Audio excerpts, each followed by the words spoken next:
좋으신 하나님께 기도드리겠습니다. 사랑의 아버지 하나님, 감사와 영광을 드립니다.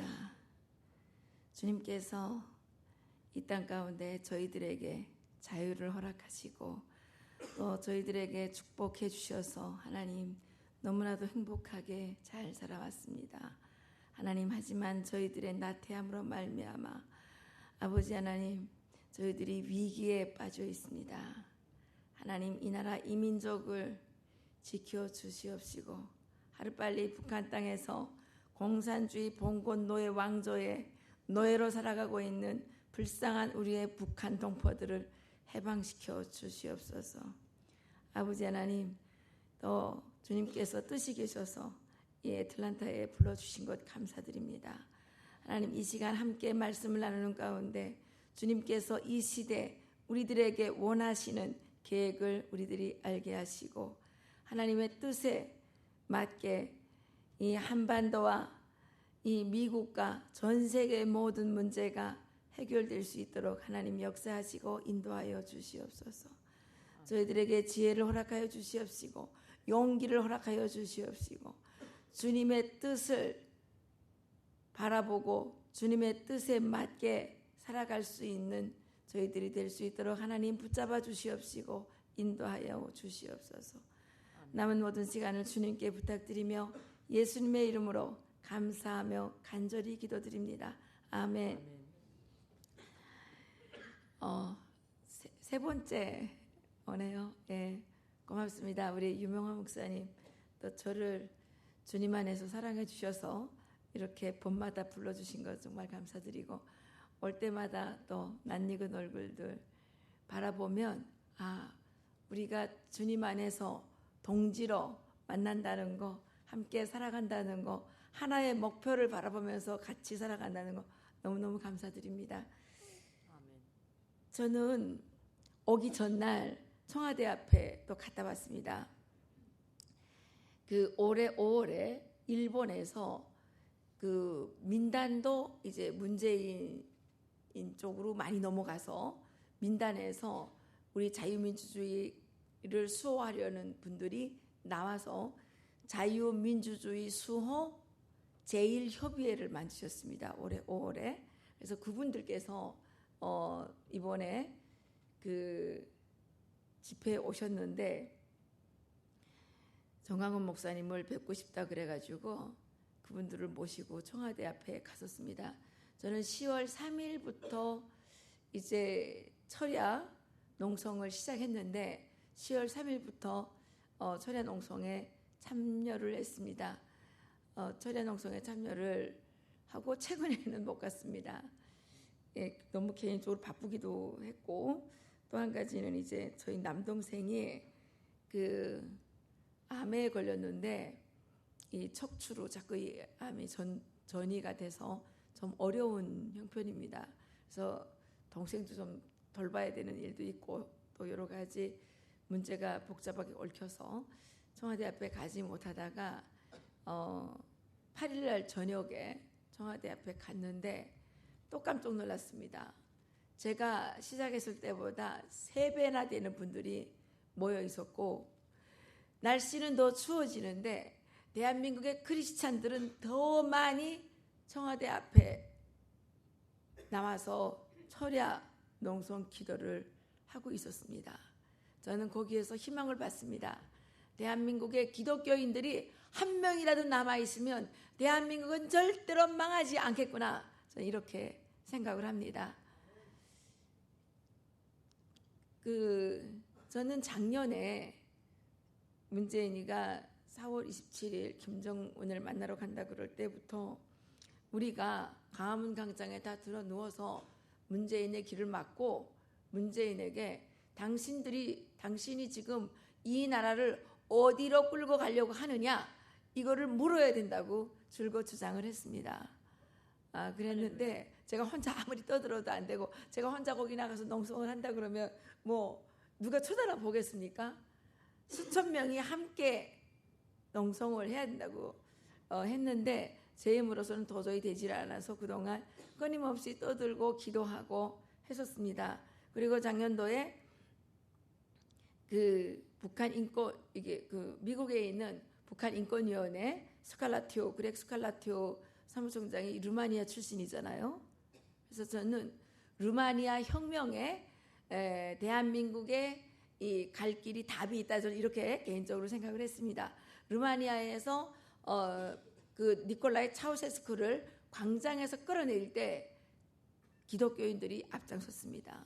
기독교인들이 먼저 앞장을 섰고 기독교인들이 앞장서면서 니콜라이 차우세스쿠가 김일성을 본받아서 이제 무상화를 했었죠. 그러다가 광장에 끌려 나와서 니콜라이 차우세스쿠가 처참하게 죽음을 당했습니다. 그래서 저는 한국에도 이런 루마니아식의 혁명이 있어야 되지 않을까 이렇게 생각을 해서 그 그렉 스칼라티오 사무총장을 모셔다가 방송도 했고 얘기도 듣고 했었습니다. 그랬는데 이번 6월에 정강훈 목사님께서 시국 선언을 하시면서 청와대 앞에 천막을 치게 됐고 제가 간절히 바랐던 철야 농성이 시작이 됐습니다. 저는 10월 3일 300만 명이 모였다는 분들도 계시고 500만 명이 모였다는 분들도 계시고 한데 정말 많이 모인 것은 사실입니다.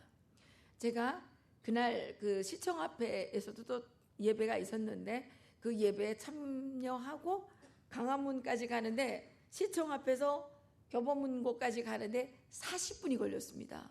사람들이 너무 많아서요. 그리고 지나다닐 때마다 너무 끼겨가지고 막 압사당하는 줄 알았어요. 막 삐벼가지고 다닐 수가 없었습니다. 지하철 역전마다 사람이 꽉 찼고 그 교보문고 안에도 사람이 꽉 찼고 그 뒤에 주차장에도 사람들이 꽉 찼고 제가 거기에서 또 나와서 청와대 앞으로 가는데 보니까 그쪽 안국동 이쪽까지도 사람들이 엄청 많았고 청와대 앞에 가니까 거기도 사람들이 엄청 많았습니다. 그날 정말 걸을 수 있는 사람들은 다 이승만 광장으로 달려나와서 문재인 하야를 외쳤습니다. 할렐루야. 그리고 저희 탈북자들은 최근에 그 한성옥 김동진 군 6살 난 김동진과 그 김동진의 엄마 한성옥 씨가 관악구 봉천동에 살았는데 거기에서 굶어 죽은 변사체로 발견이 됐습니다. 탈북자들은 너무나도 충격에 빠졌고 깊은 슬픔에 지금 강화문 교보문고 앞에 분향소를 차려놓고 지금 거의 4개월째 저희들이 싸우고 있습니다. 그래서 저희들은 운구를 메고 청와대 앞으로 갔습니다. 문재인은 이 굶어 죽은 한성옥 김동진 군에 대해서 일말의 얘기도 한 것이 없습니다. 통일부 장관이라는 자는 격식을 차려야 된다고 그러면서 아직도 이 분향소에 얼굴도 내비치지 않습니다.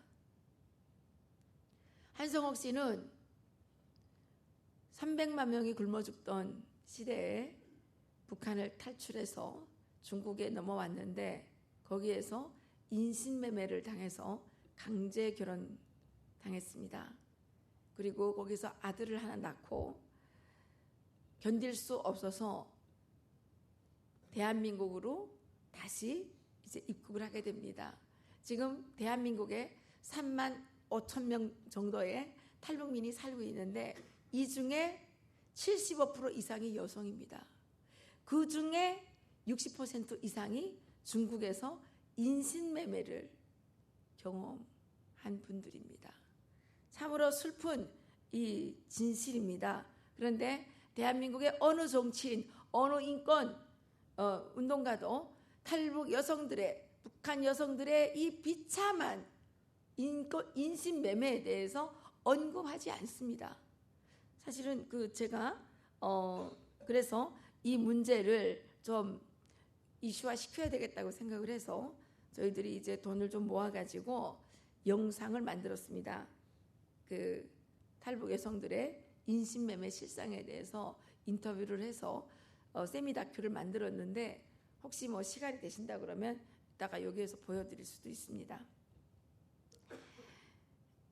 너무너무 충격적이었던 것은 북한 여성들이 압록강, 두만강을 넘어서 탈북을 하게 되면 그 압록강, 두만강 주변에 대지잡이라고 하는 인신매매소가 설치되어 있고 북한 여성들은 북한을 탈북해서 넘어오는 순간에 대지잡이에서 이제 각자 다 인신매매로 팔려가게 됩니다.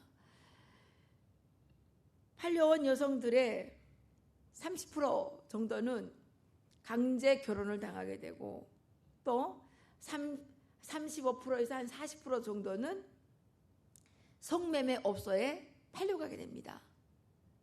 15%에서 그 한 20% 정도 되는 이 여성들은 사이버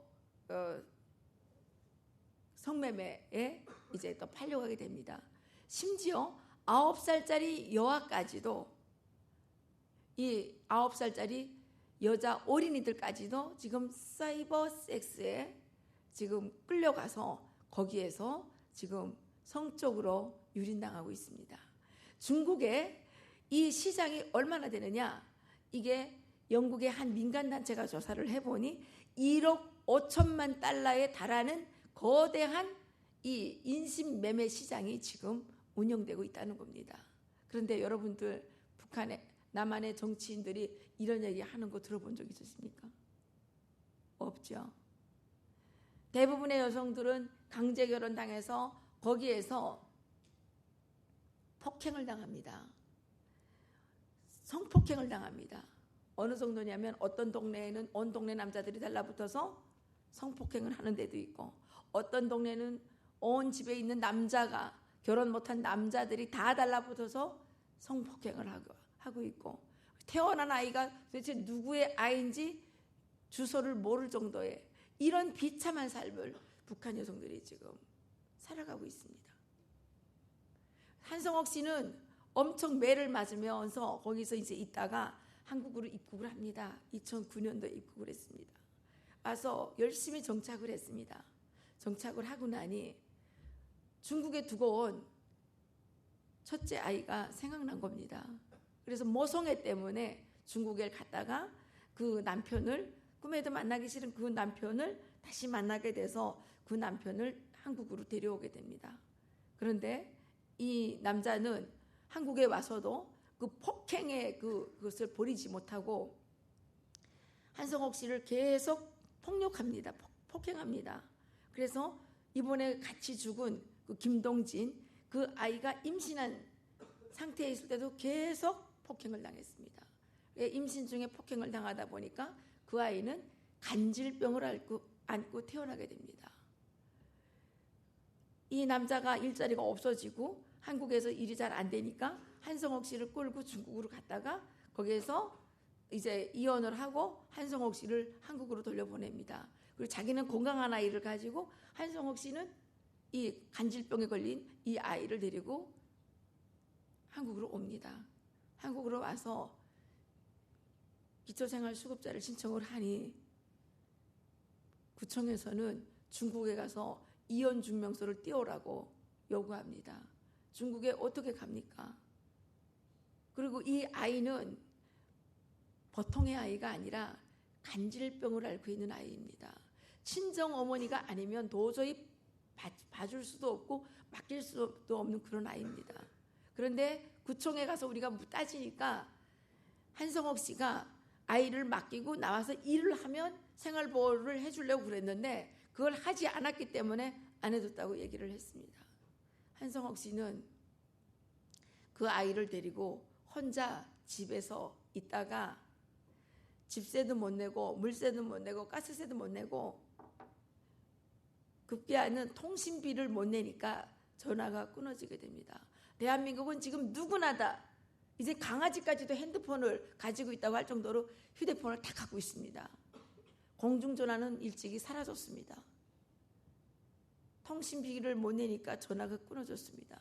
전화가 끊어지면 바다에 빠진 거랑 똑같습니다.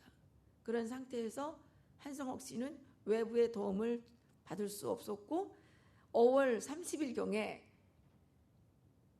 5월 한 중순경에 3,858원을 마지막으로 통장에서 찾고 통장 잔액을 영으로 만들고 있다가 언제 죽었는지 알 수 없는데 집에 기자가 가보니까 고춧가루만 한 봉지 있고 간장도 없고 소금도 없고 쌀은 더더욱 없고 이런 상태에서 굶어 죽은 겁니다. 제가 생각하기에는 어머니가 아마도 먼저 죽고 아이가 나중에 죽은 것 같습니다. 왜냐하면 아이가 먼저 죽었다면 그 엄마가 아이를 껴안고 죽었을 텐데 엄마는 이쪽에 죽고 아이는 한 2m 떨어진 곳에 가서 시체가 이렇게 있었다고 합니다. 이렇게 이제 비참하게 죽었습니다. 문재인 정권 들어서서 탈북자들은 지금 엄청난 순환의 시대를 살아가고 있습니다. 김정은이가 가장 싫어하는 것이 탈북이고요. 김정은은 집권하자마자 탈북자를 현장에서 사살해라. 탈북자 가족은 3대를 멸족해라라는 지시를 내렸죠. 그래서 김정은은 탈북자를 가장 싫어합니다. 그래서 문재인은 탈북자들에 대해서 아주 이렇게 몰아내고 압박하고 이런 정책을 지금 쓰고 있습니다. 많은 탈북자들이 그 강연하던 것이 다 잘렸고요. 저도 물론 잘렸고요.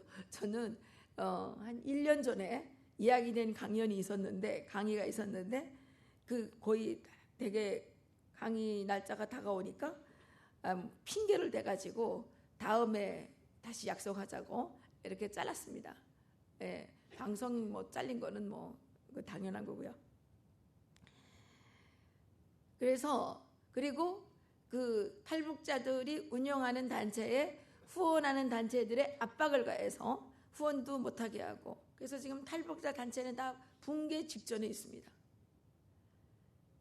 그리고 경찰서에서 탈북자들을 이제 대상으로 자기네 지역에 있는 탈북자들을 이게 뭐 명절이나 이때 가끔 모아서 뭐 하여튼간 이제 만나게 해줬어요. 뭐 선물도 조금씩 주고 이것도 문재인이가 없애라 그래서 다 없어졌습니다. 이렇게 되니까 탈북자들이 서로 만날 수도 없게 되고 누가 어떻게 되는지 알 수가 없게 됐습니다. 그래서 한성옥 씨는 아무런 외부의 도움도 받지 못하고 그렇게 슬프게 굶어 죽었습니다. 저희들도 엄청난 양심의 가책을 느끼고 있고 너무너무 미안하게 생각을 하고 있습니다. 그래서 저희들이 10월 3일 날 운구를 메고 청와대 앞으로 갔습니다. 문재인에게 묻고 싶었습니다. 왜 당신은 탈북자들을 이렇게 압박하느냐? 당신이 북한과 잘 지내는 건 좋지만 그렇다고 해서 탈북자들을 이렇게 압박하면 안 되지 않느냐? 탈북자도 대한민국 국민이 아니겠느냐? 우리가 그날 혈서를 썼습니다. 탈북민도 대한민국 국민이다. 그리고 혈세를 쓰고 혈서를 들고 저희들은 거기를 갔던 것입니다. 그런데 경찰이 앞을 막아서 그날 탈북자 24명이 그 경찰에 체포됐습니다. 경찰 저지선을 넘어서 막 넘어갔는데 24명이 체포가 됐습니다. 그리고 탈북자들 여러 명이 지금 다 짓밟히고 구두발에 채워가지고 온몸이 멍이 들고 등뼈가 부러지고 갈비뼈가 부러지고 한 여성은 경찰에 끌려가서 강제로 지장을 찍으라고 이제 강요를 당하다가 절도해서 지금 그 사람이 자꾸만 정신이 들락날락해요. 그래서 원래 중국에서 폭행당하고 이런 것 때문에 이 정신적으로 상당히 쇠약해져 있는 상태인데 또 경찰에 끌려가서 강제로 팔을 비틀어 가지고 이렇게 이제 뭐 지장을 찍으라고 그래가지고 강요당하다가 지금 까무라쳐 가지고 근데 지금 음식도 못 먹고 계속 정신이 들어갔다 나갔다 하는 그런 현상을 지금 나타내고 있습니다. 그 탈북자들 그날 상당히 많은 여성들이 저짓을 넘어갔는데 이낙연 씨는 나와서 불법 폭력 시위를 했다고 이제 엄중하게 처벌하라 그래서 몇 명이 지금 또 구속됐다가 지금 재판을 받고 있습니다. 그런 상황 속에서 저희들은 더욱더 이 문재인 정권은 대한민국 국민을 위한 정권이 아니고 문재인 정권은 김정은에게 충실한 허수아비 괴뢰 정권이라는 것을 저희들은 더욱더 확신하게 됐습니다. 그래서 탈북자들은 결사의 각오를 가지고 지금 싸우고 있습니다. 그런데 엊그저께 또 탈북자 2명을 강제로 북송을 했습니다. 문재인의 이런 탈북자 강제 북송은 한두 번 있은 일이 아닙니다. 2008년 2월 7일 저녁 6시 반경에 보트를 타고 보트 2개에 나눠 타고 내려온 탈북자 22명을 그때 체포했습니다. 체포해가지고 그 사람들을 4시간 조사하고 8시간 만에 이 사람들 22명을 북한으로 돌려보냈습니다. 그때 뭐 고기 잡으러 나왔던 배라고 그랬는데 이게 고기 잡으러 나왔던 배가 아니라는 사실은 그 안에 탔던 사람들의 인적 구성을 보면 알 수가 있습니다. 거기에 탔던 사람들 22명은 16살, 17살, 15살 이렇게 된 그 청소년들이 3명이 있었고요. 그리고 6가족이었습니다. 아니 바다에 고기 잡으러 나가는데 온 가족이 다 달라붙어 가는 게 어디 있습니까? 그리고 어린이를 바다에 고기 잡으러 가는데 왜 데리고 갑니까? 그렇지 않습니까? 탈북한 거죠. 그런데 강제로 돌려보내서 이 사람들은 VOA의 보도에 따르면 북한에서 처형당했다고 합니다. 그리고 최근에도 여러 목선이 내려왔는데 이 문재인은 다 돌려보냈습니다. 그래서 지금 북한에는 남조선에 탈북하면 남조선에서 다 돌려보낸다더라 이런 소문이 나 있습니다. 그런데 이번에 북한 사람 2명에서 3명에서 16명을 죽였다는데 아니 그게 말이 됩니까? 바다에서 16명을 어떻게 죽여요? 총으로 쏴서 죽이는 것도 아니고 한 사람 뭐 어떻게 해서 죽였다는데 그게 말이 됩니까? 그리고 자는 것을 1명, 2명 불러내다가 죽였다는데 아니 그러면 몇 명이 죽게 되면 불려나갈 때 누가 죽었는지 알 거 아니에요.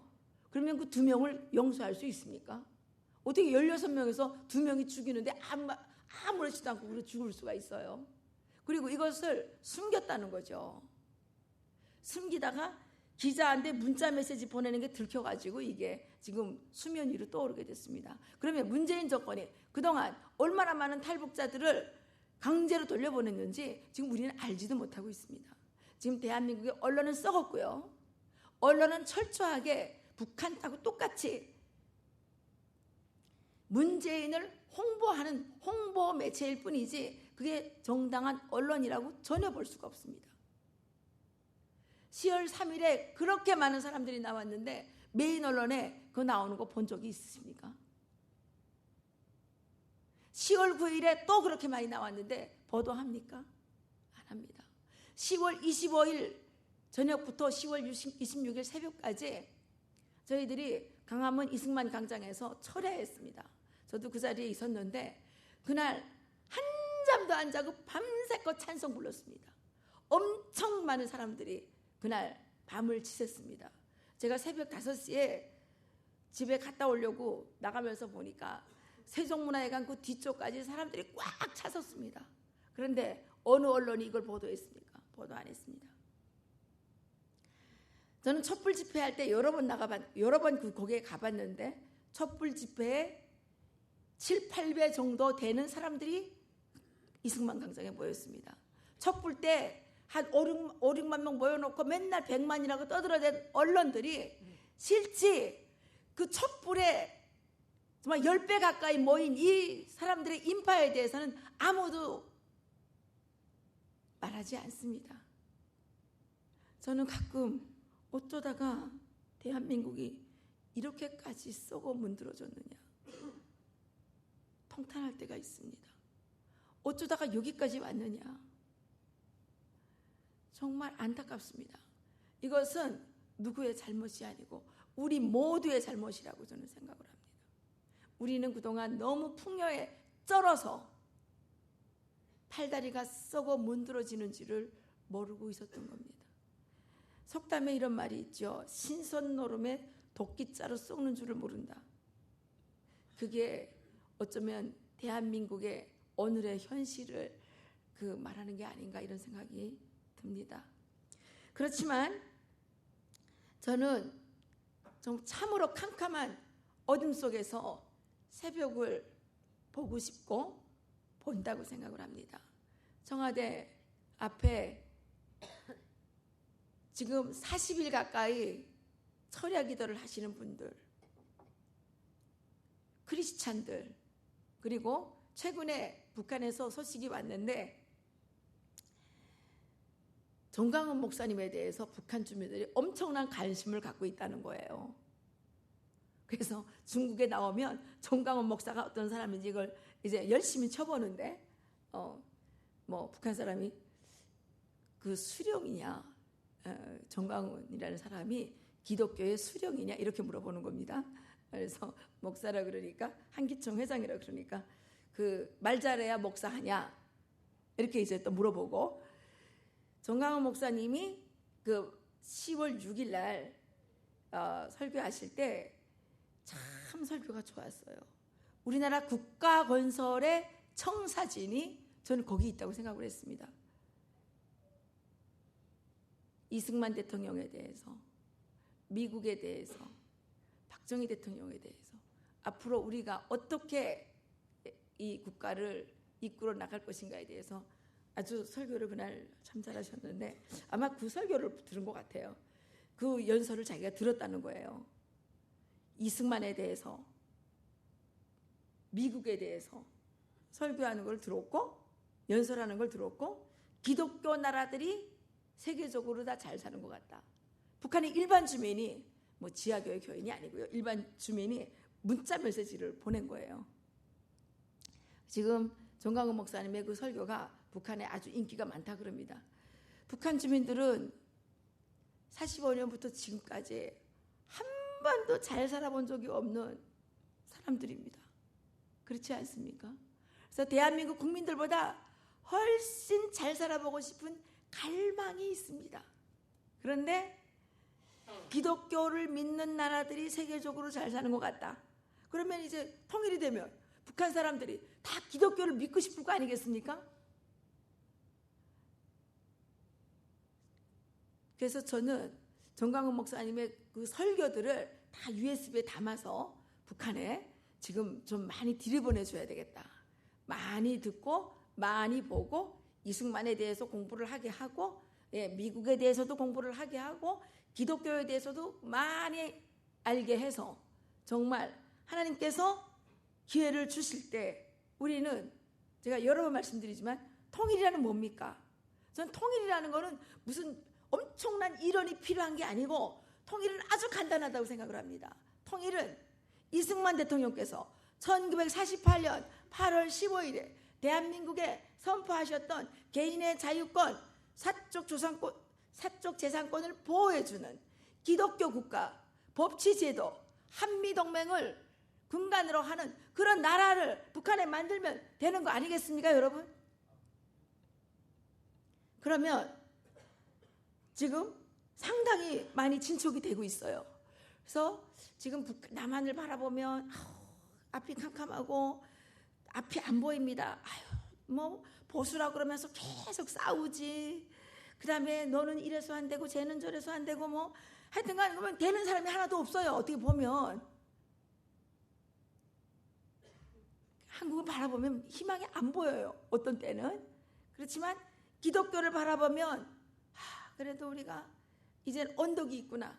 그리고 또 제가 한 가지 느낀 건 이겁니다. 촛불들은 모이기만 하면 연예인 불러다가 막 하죠. 그런데 우리 자유 진영은요, 이 기독교는요 찬양을 부르잖아요. 이거는 어떤 연예인이 오는 것보다 훨씬 분위기가 좋습니다. 밤새껏 찬양 불러도 지치지도 않잖아요. 그렇죠? 예. 우리에게는 연예인보다 더 훌륭한 엔터테인, 찬양이 있다는 거. 야, 하나님께서 어떻게 우리에게 이렇게 강력한 무기를 주셨나. 밤새껏 찬양 부르면서 기도해도 피곤하지도 않은데 그 다음 날은 좀 피곤하더라고요. 예.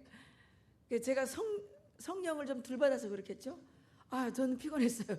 그 다음 날 막 운전하는데 차가 막 이랬다 저랬다 막 픽픽픽 돌아가지고, 예. 그래도 어쨌든 한 잠도 안 자고 10월 25일부터 26일까지 밤새 그 찬양했습니다. 주야 하면서 기도했고.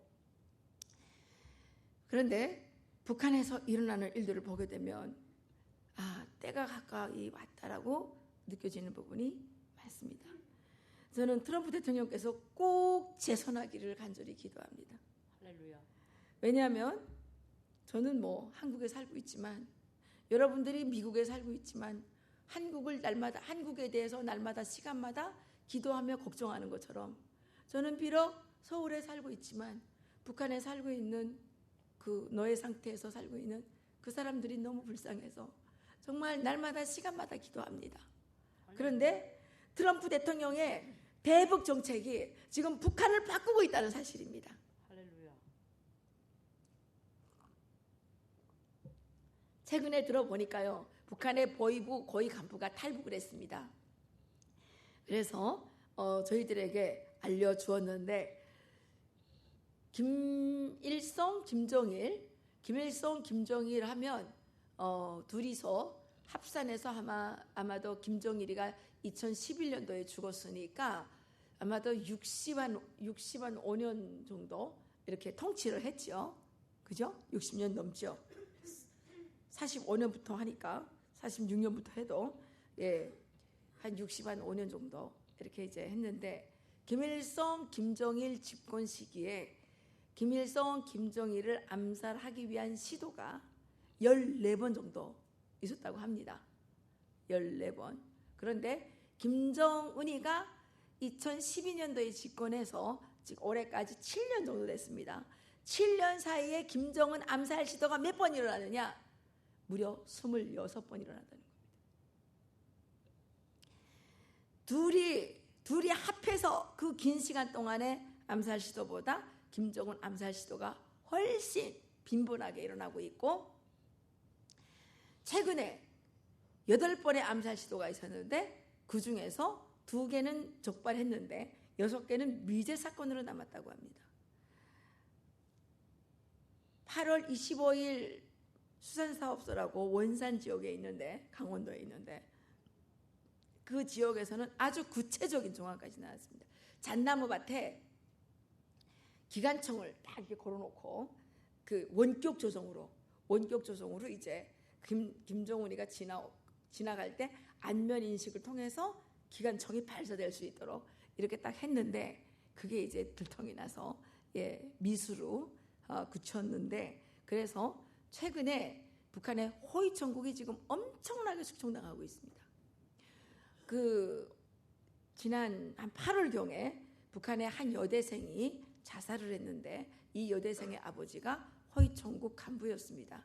그런데 지금 체포돼서 지금 정치범으로 끌려가 있고, 그다음에 그 여대생은 장철구 상업대학이라고 평양에 있는 그 대학인데 아주 좋은 대학이에요. 거기를 다녔는데 학교에서 제적당하고, 이제 그런 상태에서 이 아이가 그 학교 인트라넷에다가 유서를 써서 올리고 자살을 한 겁니다. 그리고 지금 호위천국 간부들이 엄청나게 많이 숙청을 당한 상태인데요. 지금 그 1년 동안에 지금 간부들을 지금 다 잡아다가 지금 이게 개별 독방에다 가다 놓고 있는데, 1000명이 넘는 사람들이 지금 조사를 받고 있고 대규모 숙청이 지금 일어나고 있는 거죠. 근데 호위천국이 많다고 합니다. 호위천국은 왜 많느냐? 이 김정은과 관련된 여러 장비들을 사오는 거는 호위천국의 그 책임인데, 그 이상한 물건들이 많이 들어왔다 이거예요. 그래서 호위천국이 지금 집중 단속을 당하고 있고, 한 목사님 말씀에 의하면 그분은 북한에서 고위 장교를 지내다 오신 분이신데, 자기 친구한테 전화가 왔는데, 호위천국 간부인데 5만 달러만 좀 달라. 그러면 김정은을 내가 암살하겠다. 그래서 이 목사님이 그 사람한테다가 그 계획서를 보내라 그랬다는 거예요. 그래서 내가 목사님 그 계획서 보내라 그러면 되냐고, 계획하다 나면 다 들통나지, 그냥 5만 달러 그냥 줘야지, 내가 그랬는데, 지금 김정은에 대한 암살 시도가 북한에서 아주 빈번하게 일어나고 있습니다. 그리고 또 이것도 보위부 간부가 우리한테 준 정보인데요. 반국가 범죄가 뭐냐? 체제 전복 시도, 기도죄, 테러죄, 선전선동죄. 이게 오토 원비어가 그 받은 제목이 선전선동죄예요. 반국가 선전선동죄. 그리고 조국 반역죄, 기물 파손죄, 외국인에게 폭행하는 죄, 이런 게 있는데 지금 1년 동안에 9,000건의 반국가 범죄가 발생했다는 거예요. 9,000건. 이 9,000건의 반국가 범죄 가운데는 그 옛날에는 원래 조국 반역죄가 제일 많았어요. 조국 반역죄가 뭐냐? 탈북하는 겁니다. 탈북하는 거. 탈북하다가 들키는 게 그 조국 반역죄인데 지금의 그 9,000건에는 체제 전복 기도죄, 테러죄가 제일 많다는 겁니다. 그리고 세 번째가 조국 반역죄. 이렇게 북한 주민들이 지금 민심이 심상치 않고 김정은 체제에 대한 이 불만이 엄청 지금 심해지고 있다는 거죠. 그리고 그뿐만 아니라 이 지금 그 작년에 3월 19일에 북한이 포고령을 발표하죠. 반사회주의, 비사회주의 범죄를 척결할 때 대한 그걸 이제 해가지고 캠페인을 했는데 예전하고 달라진 게 예전에는 북한에서 뭘 다 빼앗아가면 주민들이 속수무책으로 당했어요. 속수무책으로 빼앗아가면 어쩔 수 없다 했는데 지금은 북한 주민들이 빼앗아가면 자살로서 항거한다는 거죠. 지금 북한에 자살이 엄청 많이 일어나고 있습니다. 최근에 이제 일어난 자살 하나를 실례를 든다면 청진에 있는 사람이 그 장마당에 나와서 휘발유를 뿌리고 불을 지르고 자살을 했는데요. 이 사람은 이 기계 전문가입니다. 그러니까 기계 기술자죠. 그래서 그동안 이제 공장에서 나오는 기계 설비들 이런 것들을 이제 뜯어 맞추고 어떻게 해서 그 물고기 잡는 이런 배도 만들어주고 물고기 잡는 기구들을 이렇게 많이 만들어줘가지고 돈을 많이 벌었어요. 돈을 많이 벌었는데 이제 검열에 의해서 이 재산을 다 빼앗기게 된 거죠. 그러니까 이제 장마당에 나가서 자기가 물건을 대주던 사람들 거기 가서 이제 술을 한 잔 마시고 가서 휘발유를 뿌리고 거기서 이제 분신 자살을 하는 이런 현상이 일어났고요. 지금은 안전원들이 와서 이 물건을 단속에서 빼앗아 가려고 그러게 되면 옆에 상인들이 달라붙어서 안전원을 때려준다는 거예요. 가서 그래서 편들어주고 이런 아주 국민 저항이 일어나고 있는 거죠. 그러면 김정은이는 이제 어쨌든 자기도 민심을 업어야 되기 때문에 누구를 숙청하느냐? 안전원을 숙청하는 겁니다. 그러니까 안전원들이 이제는 마음대로 하지를 못하는 거예요. 그리고 지금 북한의 장마당이 일으킨 변화 중에 하나가 뭐냐면 북한에서 장마당 세대라고 부르는데 젊은 세대를 요즘 입당을 안 하는 거예요. 노동당보다는 장마당에 가 있는 게 훨씬 낫다는 거예요. 노동당에 가게 되면 굶어 죽는데 장마당에 가게 되면 돈을 보니까 사람들은 노동당 입당을 기피하고 출세도 싫어해요. 출세도. 왜냐하면 출세하게 되면 하라는 과제가 너무 많고 그 하라는 과제를 못하게 되면 처형을 당하거나 숙청을 당하기 때문에 이 출세도 잘 안 하려고 그래요. 그래서 지금 북한에서 가장 어려운 상태에 놓인 사람들이 누구냐? 간부층인 거예요. 간부층. 트럼프 대통령의 대북 제재가 북한의 장마당을 살리고 있다는 겁니다. 북한의 장마당을 살리고 있고 이 권력층들을 압박하고 있는 겁니다. 이 북한의 자연부원을 팔아서 그동안 이 돈을 이제 재산을 축적하고 김정은에게 충성자금을 바치던 이자들이 가장 지금 어려운 경제난에 빠져 있는 겁니다. 2017년에 북한의 무역 총액이 그러니까 수출 총액이 30억 불이었는데 작년도에는 2억 9천만 불밖에 못한 겁니다. 10분의 1로 수출이 줄은 거죠. 그러니까 김정은이가 지금 돈이 없죠. 그리고 지금 중국 사람들을 끌어들여 가지고 외환은행에다가 돈을 유치를 했는데 이 지금 위기가 생기니까 지금 북한의 외환은행에 맡긴 돈이 다 없어진 거예요. 그래서 중국 사람들이 몰려들어가지고 지금 내 돈 내놓으라고 지금 난리가 났습니다. 아마 중국 사람들이 엄청 몰려가서 북한에 가서 김정은한테 데모할지도 몰라요. 언젠가 평양에서 아파트가 하나 무너졌는데 그때 간부들이 나와서 최초로 사과를 했습니다. 그래서 그 왜 사과를 했냐 알아보니까 그게 다 중국 사람들이 투자해서 지은 아파트였는데 북한은 시행사가 없잖아요. 시공사가 없잖아요. 그러니까 이게 이제 아파트가 무너져 내렸는데 보상받을 데가 없는 거예요. 그러니까 중국 사람들이 거기 중국 대사관 앞에 가가지고 들어가서 엄청난 데모를 한 거예요. 그래서 간부들이 나와서 사과를 하는 일이 일어났던 겁니다. 지금 그 비슷한 일이 지금 생길지도 모른다는 그런 생각이 있습니다.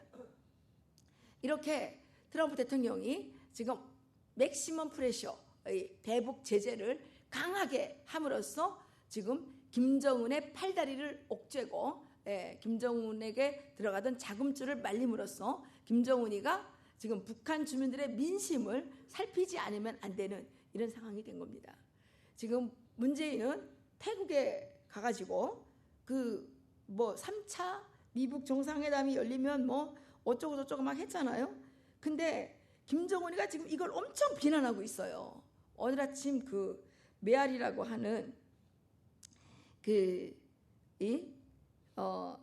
북한의 선동 매체를 보니까 진절머리가 나는 무슨 청탁 외교라는 이 기사를 통해서 이 미북 정상회담을 이제 자꾸 언급하는 거에 대해서 김정은이가 화딱지가 나는 거예요.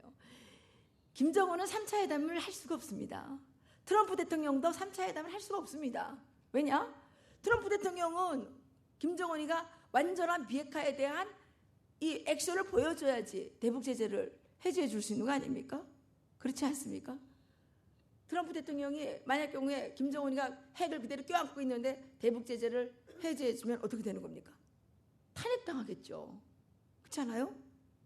여기는 민주주의 국가고 김정은이처럼 평생 해먹을 수 있는 종신직도 아니지 않습니까? 그런데 김정은이는 절대로 핵을 포기할 마음이 없고 그동안 핵들을 다 분리해서 이 위락지구에 다 이제 숨겨놓는 일을 끝냈어요.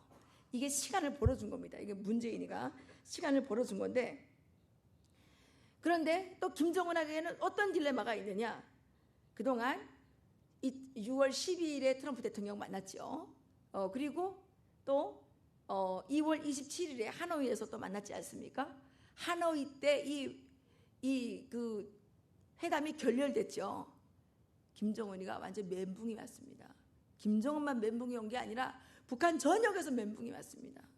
그때 북한에서는 김정은이를 뭐라 그래요? 신이라 그러지 않아요? 신이라 그러니까 이제 김정은이가 이번에 트럼프를 만나게 되면 대북 제재가 해제될 것이다. 이렇게 지금 기대가 만빵했어요. 그래갖고 김정은이가 어떻게 했습니까? 기차를 68시간 동안이나 타고 가면서 거기에 한 200명 되는 북한 인간들을 끌고 갔지 않습니까?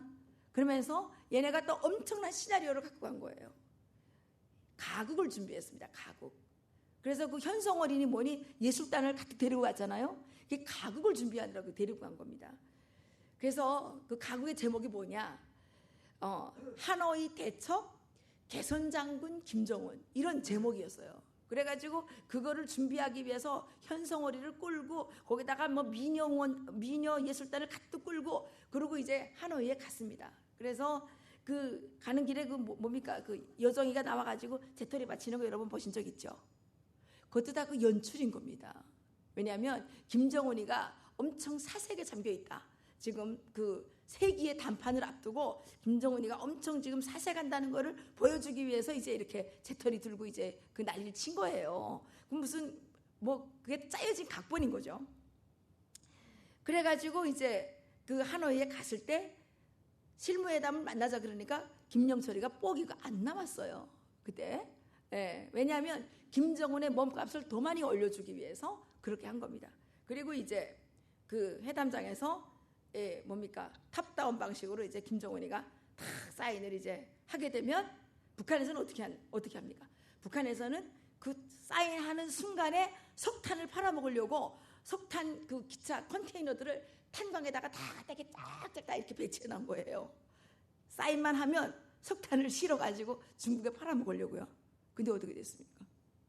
결렬됐지요. 그날 김정은이가 엄청 당황하는 거 여러분 보셨죠? 그리고 김정은이는 그 다음 날부터 술에 쩔어가지고 얼굴이 그게 뭐예요? 예? 각계무사가 있다는 것도 거짓말인 것 같아요. 각계무사가 있으면 그런 얼굴은 나오면 안 되는 거지. 얼굴이 완전히 팥죽이 돼가지고 그렇게 나왔지 않습니까? 그래서 사람들이 야 어떻게 거기까지 갔다가 한 개도 해결을 못해갖고 오냐. 이래서 김정은의 위신이 완전히 땅바닥에 떨어진 거죠. 신이라는 게 다 거짓말이라는 게 완전히 들통난 거죠. 북한에서 김정은이를 뭐라 그래요? 3살 때 총을 쐈다.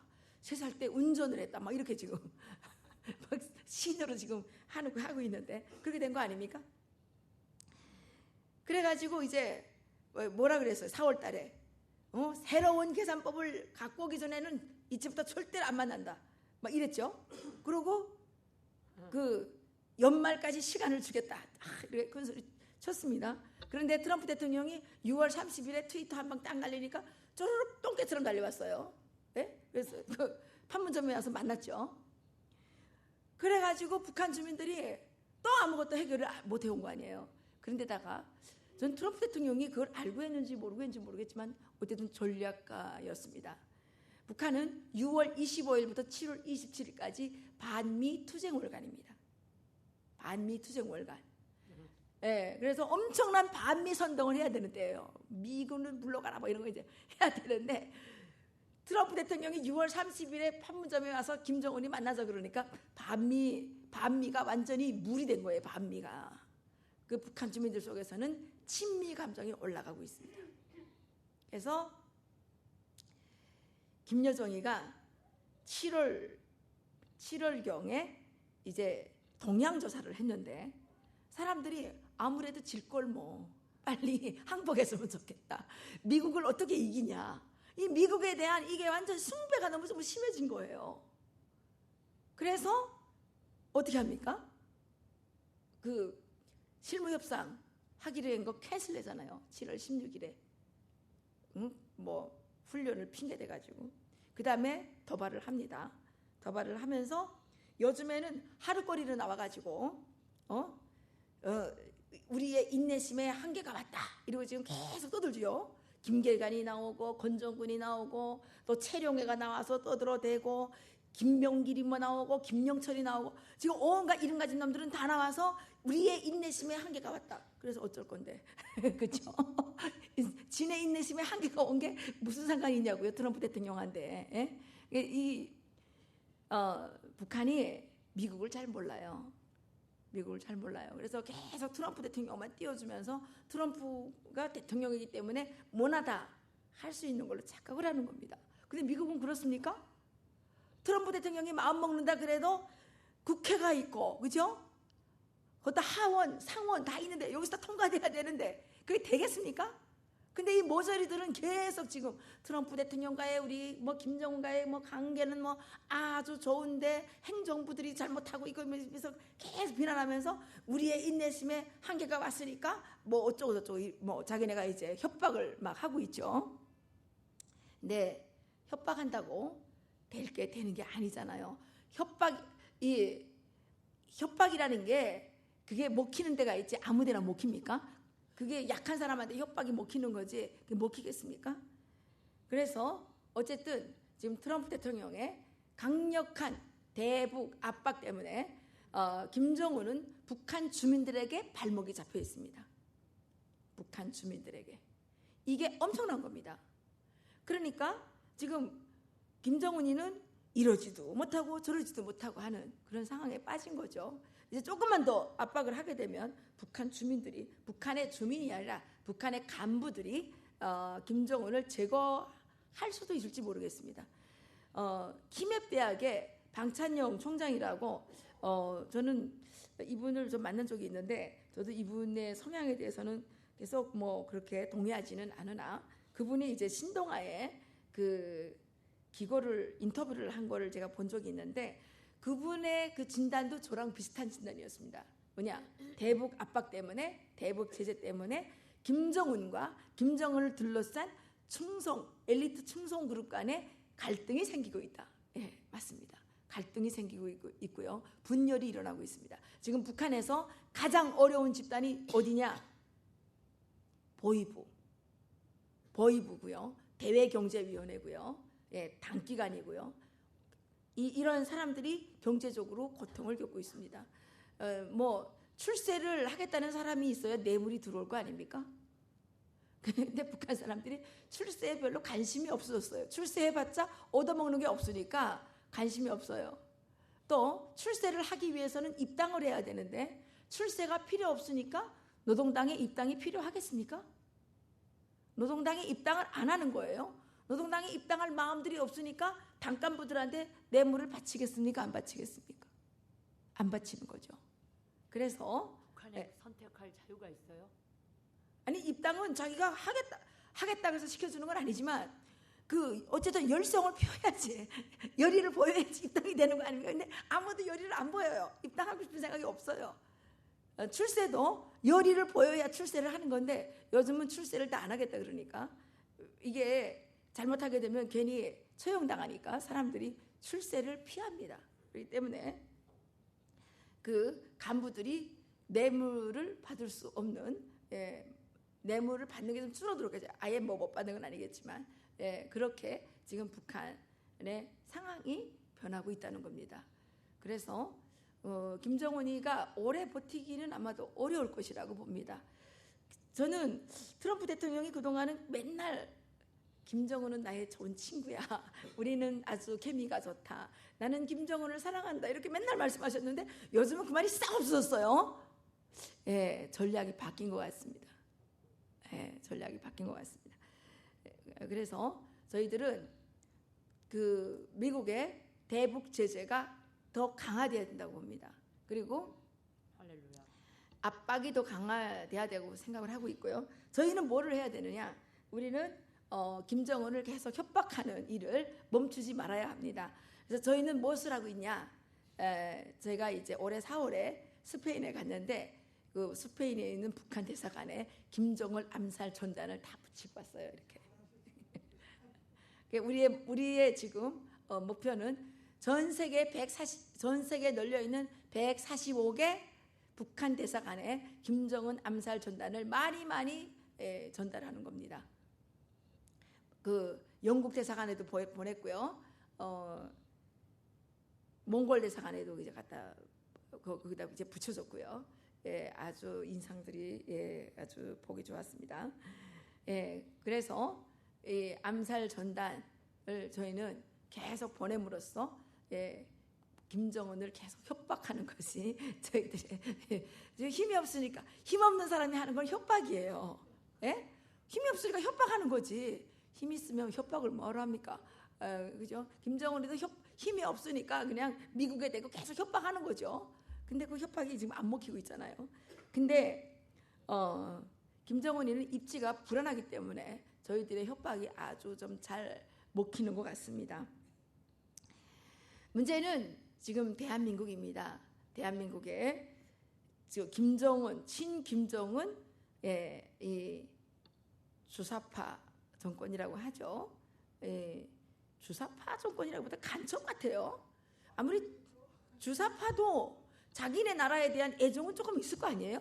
근데 이건 어떻게 전적으로 그냥 김정은의 편의만 돌봐주기 위해서 애쓰는 뭐예요? 간첩 아니에요 이게? 정말 이해가 안 갑니다. 여기가 지금 문제입니다. 문제인데 우리 기독교인들이 지금 앞장서서 싸우고 있는데 하나님께서 저희들의 기도를 들어주시사 대한민국을 새롭게 정화시켜 주실 것으로 저는 믿습니다. 그리고 최근에 잠깐 그런 생각이 들었습니다. 하나님께 감사하는 마음이 들었습니다. 박근혜 대통령께서 지금 감옥에서 너무너무 고생하시는 거에 대해서는 정말로 미안하게 생각하지만 우리가 3년 동안 이런 엄청난 고통에 또 고난의 소용돌이 속에서 지금 대한민국이 이제 제대로 건국 정신에 투철한 정말 건국 이념에 맞는 제대로 된 국가로 나아가고 있다. 그래서 하나님께서 주신 이 3년간의 고난이 결코 헛되지 않았다. 그래서 이러한 고난을 주신 하나님께 감사한다라는 마음이 들었습니다. 제가 2016년도 11월 6일 날 서울역에 나가서 박근혜 대통령 탄핵을 반대하는 스피치를 했을 때 저는 이제 자유민주주의 시장경제 체제를 지켜야 된다고 얘기를 했죠. 근데 어떤 분이 오셔가지고 그분도 이제 좌파는 아니죠. 그런데 그분이 오셔가지고 시장경제는 빼고 말해라 이제 이렇게 저한테 했었습니다. 여러분, 자유민주주의 시장경제에서 시장경제를 빼면 민주주의가 가능합니까? 저는 시장경제가 없으면 민주주의가 가능하지 않다고 생각을 합니다. 예, 진정한 민주주의는 개인의 자유권을 보장해준 개인의 재산권을 보장해주는 이 시장경제에서 나온다고 저는 믿고 있거든요. 그리고 이 시장경제가 제대로 잘 돌아가려면 자유권이 보장돼야 되고요. 그래서 이 자유권, 시장경제, 민주주의는 하나의 삼각형을 이루고 있다고 생각을 하는데 그 시장경제 제일 중요한 시장경제를 또 빼내면 뭐가 되겠습니까? 안 되잖아요. 근데 대한민국에 어떤 분들이 시장경제에 대해서 말하는 것을 부끄럽게 생각했고 시장경제에 대해서 네거티브하게 생각했었습니다. 3년 전까지만 해도. 그리고 그때까지만 해도요, 우리나라에서 자유가 금기어였습니다. 약간의 자유를 말하게 되면 국으로 몰렸습니다. 근데 지금은 강화문에서 자유의 함성이 지금 엄청나게 터져 나오고 있지 않습니까? 이것이 다 우리가 3년 동안 고난을 겪으면서 깨달은 진리이기 때문에 저는 하나님께서 우리에게 고난을 주신 것을 저는 감사하게 생각을 합니다. 하나님께서 왜 통일을 못 시켜주셨느냐 생각해 봤더니 대한민국이 북한을 자유민주주의로 통일해야 되는데 대한민국 국민들이 자유가 뭔지 민주주의가 뭔지 시장경제가 뭔지 잘 모르고 있는데 이거 어떻게 북한에 할 수가 있겠습니까? 동력이 떨어지잖아요. 그래서 대한민국은 북한을 자유민주주의 시장경제로 통일하는데 엄청난 동력이자 엔진입니다. 근데 엔진이 고장나 있었단 말이죠. 그렇죠? 그래서 그 엔진을 수리하기 위해서 하나님께서 우리에게 엄청난 고난을 허락해 주셨다. 저는 이렇게 믿고 정말 하나님께 감사합니다. 이제 우리가 깨어서 일어나서 이제 용기 있게 싸우면 된다고 생각합니다. 예. 많은 사람들이 제가 너무 나대서 걱정을 많이 했어요. 그래서 야, 너 빨리 미국으로 망명해라. 빨리 그 몸 조심해라. 근데 사실요, 걱정해서 해주시는 말씀이겠지만 저는 도움이 안 돼요. 저도 사람인데 뭐 할 때 겁나지 않겠습니까? 겁나지만 겨우겨우 용기 내서 하고 있는데 야, 너 조심해라. 그거 도움이 안 되는 거예요. 저는 우리 어머니가 아침마다 와서 조심해라 이런 말 너무 듣기 싫어가지고 우리 어머니 만나는 거를 기피하고 있습니다. 저를 생각해서 하시는 말씀이겠지만 그건 제가 어떤 일을 하는데 전혀 도움이 안 된다는 거죠. 그런데 하나님께서 지켜주셔서 지금까지 엄청난 문재인에게 해악되는 말을 쏟아냈음에도 불구하고 지금도 건재하게 안 잡혀가고 있습니다. 저는 생각하는 게 그거였습니다. 야, 그래봐야 뭐 잡혀가는 것밖에 더 있겠어? 그렇다고 북한처럼 총살을 못할 거 아니에요. 예? 북한처럼 총살을 못할 거 아니에요, 그죠? 그러니까 잡혀가도 북한 감옥보다 이게 훨씬 좋대요. 안 가봐서 모르겠지만 북한은 때리는데 여긴 때리지도 않는다지. 그냥 잡혀 있다 그러니까 거기 가서 그냥 뭐 책도 좀 보고, 뭐 그동안 사회에서 못했던 거 좀 하고 그러면 되잖아요. 뭐 걱정할 게 뭐 있어요. 잡혀가나 안 잡혀가나 피곤한 건 마찬가지 아니에요? 지금 뭐 그냥 사는 것도 너무 피곤해요. 잠을 맨날 못 자가지고 맨날 졸음운전해가지고 경찰이 몇 번이나 쫓아왔어요. 뭐 신고해가지고 누가 음주운전 한 줄 알고. 저는 음주운전 안 하거든요.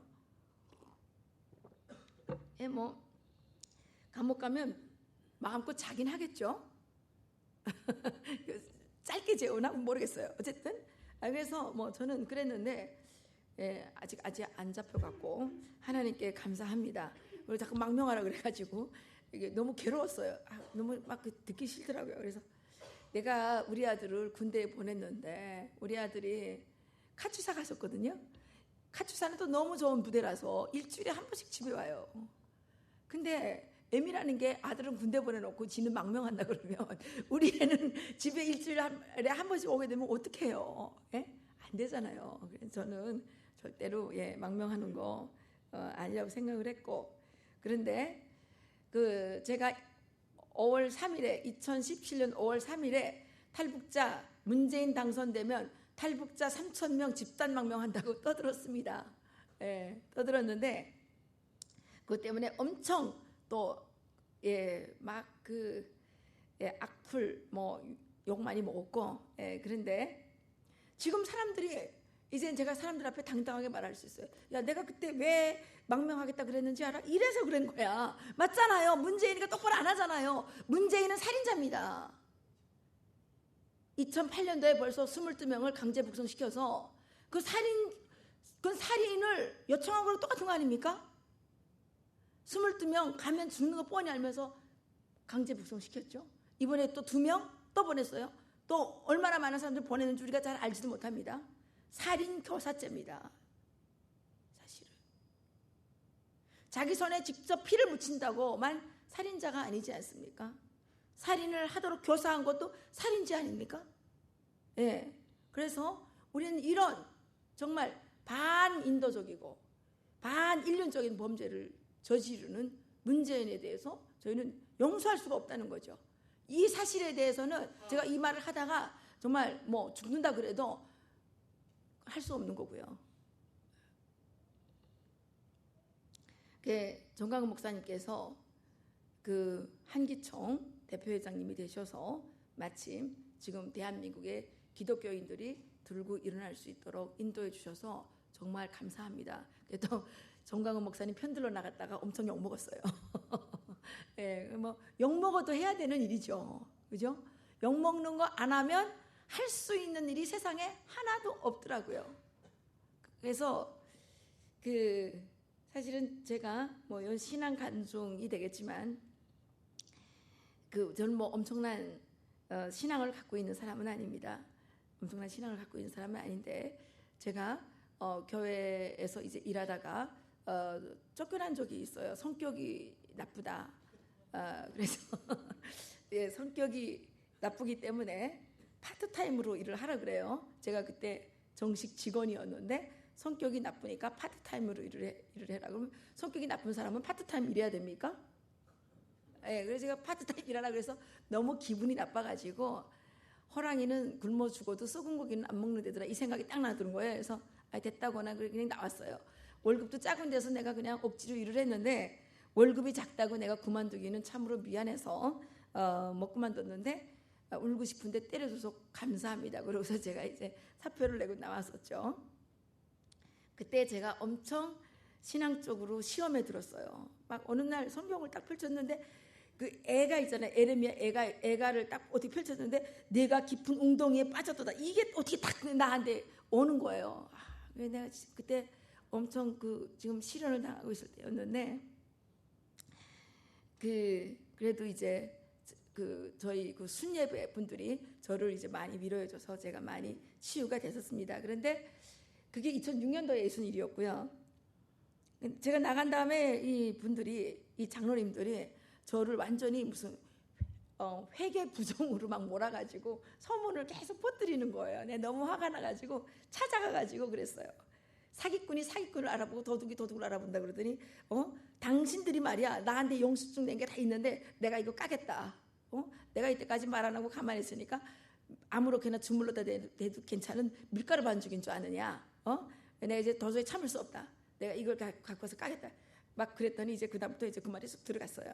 하여튼 그럴 정도로 제가 엄청나게 이제 그 고통을 좀 겪었었는데 2009년도 12월 달에 그 미국 대사관에서 전화가 왔어요. 너한테 무슨 상을 하나 주려고 그러는데 세계 여성 지도자 어쩌고저쩌고 그래. 그래서 그건 뭔지 모르겠어요. 하여튼 잘 못 알아들었어요. 그리고 그게 될지 안 될지 모르니까 큰 기대는 가지지 마라. 그래서 알았다고 그랬는데 1월 말에 그 상이 됐다는 거예요. 내가 그 상의 이름을 뭔지를 몰랐어요. 무슨 상이 내가 됐는지도 몰랐어요. 근데 한 2, 3일 지났는데 스티븐스 그 대사께서 어떤 모임에 가셔가지고 이혜란이가 국무부에서 주는 이런 상을 받게 됐다. 그게 용기 있는 국제 여성상입니다.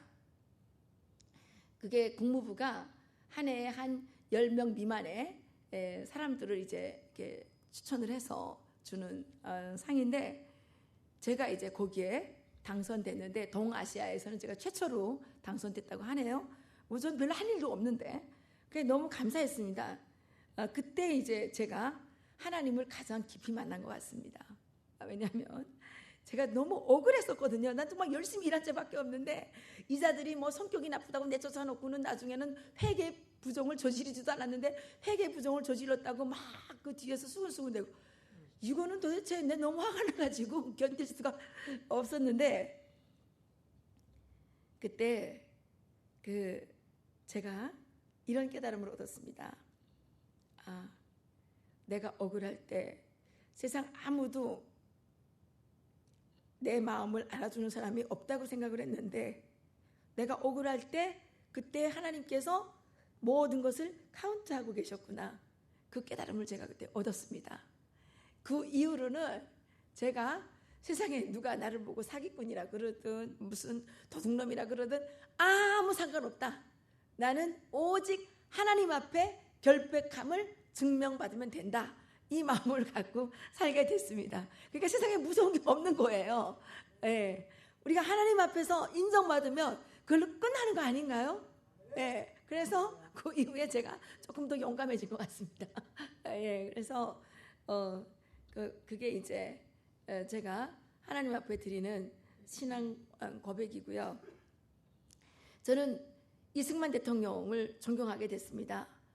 그분의 신앙에 대해서, 그분이 갖고 계셨던 어떤 사상에 대해서, 철학에 대해서 배우면서 그분이 쓰신 독립정신, 그것을 이제 어느 날 접하게 됐어요. 그런 게 책이 있는지도 몰랐는데 읽어보니까 가슴에서 피가 풀떡 뛰었어요. 우리가 너무 그러니까 북한 체제에 대해서 그 책을 통해서 깨닫게 됐고, 대한민국의 자유민주주의에 대해서도 그 책을 통해서 깨닫게 됐습니다. 그리고 그분의 신앙 가운데서 가장 제가 감동받았던 것은, 그분은 한 번도 하나님 무엇을 해주시옵소서 기도한 적이 없다고 올리버 대사가 이렇게 이제 쓰신 게 있는데, 그분은 항상 주님, 제가 무엇을 해야 하겠습니까? 주님, 제가 어떻게 해야 되겠습니까? 이렇게 물으시는 기도를 하셨다고 해요. 그리고 그분이 마지막에 돌아가실 때 하나님께서 저에게 주신 사명을 감당할 수 없게 되었다고 이제 고백을 하십니다. 그리고 이 민족을 하나님께 맡기고 간다고 하시면서 갈라디아서 5장 1절, 그리스도께서 우리를 자유롭게 하셨으니 그러므로 굳게 서서 다시는 종의 몽해를 매지 말라는 그러한 말씀을 남기시고 운명을 하셨죠. 저는 그래서 제가 닮고 싶은 신앙의 그 모델은 이승만 대통령님이십니다. 저는 어떤 때 교회에 가게 되면 주시옵소서 하는데, 어떤 때 이런 생각, 제가 좀 너무 네거티브해서 그런지 몰라요. 들으시는 하나님 머리 아프겠다. 사방에서 달라 그러니까 얼마나 귀가 아프시겠냐, 이런 생각이 들었는데, 뭐 그땐 나쁘다는 건 아닙니다. 근데 요즘에는 제가 주시옵소서 기도를 좀 하게 됐어요. 우리 남동생이 암에 걸려서 척추로 이렇게 그 혹들이 지금 퍼져나가고 있는데, 의사가 오라 그래서 병원에 갔더니 6개월 이상 넘기기 어렵다는 거예요. 그래서 지금 3개월 지나가고 있습니다. 저희들은 초조합니다. 그래서 저는 요즘에 그냥 앉으면 하나님 우리 동생 살려주세요, 이 기도만 합니다. 정말 저희들 너무 잘못된 거 많은데 하나님 우리 동생 살려주세요. 그리고 우리 남동생이 이제 어려움을 겪을 때 새벽 기도를 나간 적이 있어요. 걔가 강업진흥공사에 계약 영역직으로 7년을 일을 했는데, 그때 노무현 정권 때입니다. 남북 관계가 잘 되고 있는데 우리 회사에 탈북자가 있으면 안 된다. 그래서 내보내라 그랬어요. 잘못한 것도 아무것도 없는데 남북 관계가 잘 되니까 탈북자가 우리 회사에 있으면 안 된다. 이렇게 이제 된 거예요. 그래서 너무너무 화가 나가지고 그러면 우리가 집단망명을 하겠다, 가정망명하겠다고 막 협박을 했어요. 그래도 그때만 해도 국정원이 지금과 같지는 않았어요. 지금의 국정원은 더 망가졌습니다. 그래갖고 이제 그렇게 됐는데 나중에 정식 직원 해준다고 신체 검사 갔는데 B형 간염이 나타난 거예요. 그래서 이 신체 검사에서 불합격돼가지고 영역직도 못하게 된 거 있죠. 그래서 너무 답답해가지고 어디다 의지할 데가 없고 그래서 우리가 그때 새벽 기도를 우리 어머니가 그러시는 거예요. 야, 애란아 어디다 할 데 없니? 그래서 엄마 내가 탈북자인데 어디에다 말해 할 데가 어디 있어? 우리 새벽 기도나 나가야지. 그래서 우리 어머니를 끌고 새벽 기도를 우리 동네에 있는 지구촌 교회라는 데 나갔는데 그날 우리가 나간 첫날 특별 새벽 기도였어요. 3일 동안 하는 특별 새벽 기도였는데 첫날 제목이 치유의 하나님을 경험하자. 말라기 4장 2절, 말라기 2장 4절 이 말씀. 치료의 강선을 비추사 뭐 송아지같이 뛰게 하리라 이거 있잖아요. 이 말씀이었어요. 그래가지고 은혜 받았는데 근데 그날 우리 동생 갔다 와가지고 더 막 이렇게 어려운 일이 생겼어요. 그래서 제가 그 다음날 또 새벽기도 나갔는데 큰 문제에 큰 능력. 제가 그날 이 특별 새벽기도의 제목도 잊혀지지 않아요. 그래서 막 기도했는데 우리 동생이 어쨌든 의사가 이거는 괜찮다 그래가지고 그 강업진흥공사에 취직을 하게 된 거예요. 그래서 그렇게 은혜를 받았는데 이자가 어느 장로님한테 상처를 받았다고 하면서 교회를 안 나갔어요. 그래서 제가 이제 늘 야, 너 그 교회 좀 나가야 되는 거 아니야? 너 그 장로는 장로고 너는 너와 하나님과의 관계지. 그래서 그랬는데 이자가 말을 계속 안 들었어요. 근데 지금 암에 걸렸어요. 그래서는 아니겠지만 어쨌든 그게 엄청난 저희들에게 마음에 걸리는 부분이잖아요. 그래서 지난주에 이제 교회를 데리고 가서 치유 집회 가가지고 예배 드리고 지금 교회를 나가라고 지금 해서 교회에 나가고 있습니다. 어쨌든 하나님 안에서 저는 그렇게 생각합니다. 우리 동생이 기도로서 하나님께서 비추어 주시는 치료의 강선으로 나왔으면 좋겠다고 생각을 합니다. 그래서 청와대 앞에 나가서 기도할 때도 나라를 위한 기도보다는 동생을 살려주세요 기도를 더 많이 하고 있습니다. 어쩌면 거기서 이제 이런 생각이 들었습니다. 하나님께서 내가 요즘에 기도 좀 잘하니까 우리 남동생을 저렇게 아프게 해서 내가 하나님 앞에 더 많이 끌어엎드리기를 바라서 이런 시련을 주시지 않았나 그렇게 생각을 하고 있습니다. 어쨌든 대한민국의 운명도 우리 동생의 운명도 다 하나님 손에 달려있다고 믿습니다. 우리 전 세계에 있는 우리 디아스포라 우리 그 크리스찬들이 조국을 위해서 더 많이 기도해 주시면 좋겠고요. 또 특히 미국에 계시는 우리 교포분들께서는 미국의 이 국회에 또 미국의 정부에 대북 제재 확실하게 더 해달라고 요청해 주시기 부탁드립니다. 대북 제재는 절대로 그 북한의 핵이 해결되기 전에는 절대로 대북 제재를 풀어주면 안 됩니다. 지금 북한 주민들은 다 장마당에서 먹고 살기 때문에 대북 제재를 하나하나 상관없습니다. 북한의 권력층들이 대북 제재의 가장 큰 지금 피해자들입니다. 그렇기 때문에 권력청은 무너져야 되고 북한의 공산주의 봉건 왕조는 해체돼야 됩니다. 북한의 공산주의 봉건 노예 왕조가 제거되게 되면 비핵화는 자기절로 되는 거 아니겠습니까? 그 핵이 누구를 위해 필요해요? 김정은이를 위해 필요한 거지. 북한 주민들에게 그 핵이 하나도 안 필요합니다. 그렇지 않아요? 그래서 북한의 김정은 공산주의 봉건 노예 왕조를 청산하고 제거하는 것이 비핵화의 방법이다. 저는 이렇게 말씀을 드리고 싶고요. 이 위대한 역사적 가업을 트럼프 대통령만이 할 수 있을 것 같아요. 그래서 트럼프 대통령께서 재선되시기를 간절히 바라고 있고요. 많은 사람들이 트럼프 대통령에 대해서 뭐라고 욕을 해도 저는 절대로 욕하지 않습니다. 트럼프 대통령이 대북 정책은 정말 잘하고 계시다. 그리고 그분의 그 사회주의를 반대하고 자유민주주의 시장경제를 수호하고자 하는 그 철학이 우리 자유진영에게는 맞는 것이기 때문에 저는 지지합니다. 그래서 뭐 제가 뭐 한국 사람이 지지한다 그래서 어떤 효과가 있는지는 모르겠지만, 예, 우리 여기 계시는 분들께서는 직접적으로 영향이 있을 것이기 때문에 트럼프 대통령께서 꼭 재선하셔서 전 세계 공산주의자들을 좀 압도할 수 있도록 해주시면 고맙겠습니다. 지금 전 세계는 자유 진영과 공산 진영과의 이 마지막 싸움이 아닌가 이렇게 생각을 하고 있습니다. 그래서 지금 한반도가 이 마지막 싸움의 아마겟돈이 아닌가 이렇게 생각을 하고 있는데요. 여기에서 우리 자유 진영이 꼭 승리할 거라고 믿습니다. 또 승리하기 위해서 우리가 정말 열심히 싸워야 한다고 저는 생각합니다. 저도 목숨 바쳐서 싸우겠습니다. 제가 2009년도에 사기당한 일 때문에 금식 기도를 최초로 시도한 적이 있는데 그때 하나님께 목숨 바치겠다고 기도한 적이 있는데 아마 이때를 위해서 그때 목숨 바치겠다. 저도 모르겠어요. 생뚱맞게 제가 목숨 바치겠다는 기도를 왜 했는지 저도 이유를 알 수가 없는데 지금을 위해서 하나님께서 그때 그런 기도를 시키지 않으셨나 이렇게 생각을 하고 있습니다. 그래서 우리가 목숨을 걸고 싸우면 반드시 이길 것이라고 저는 확신합니다.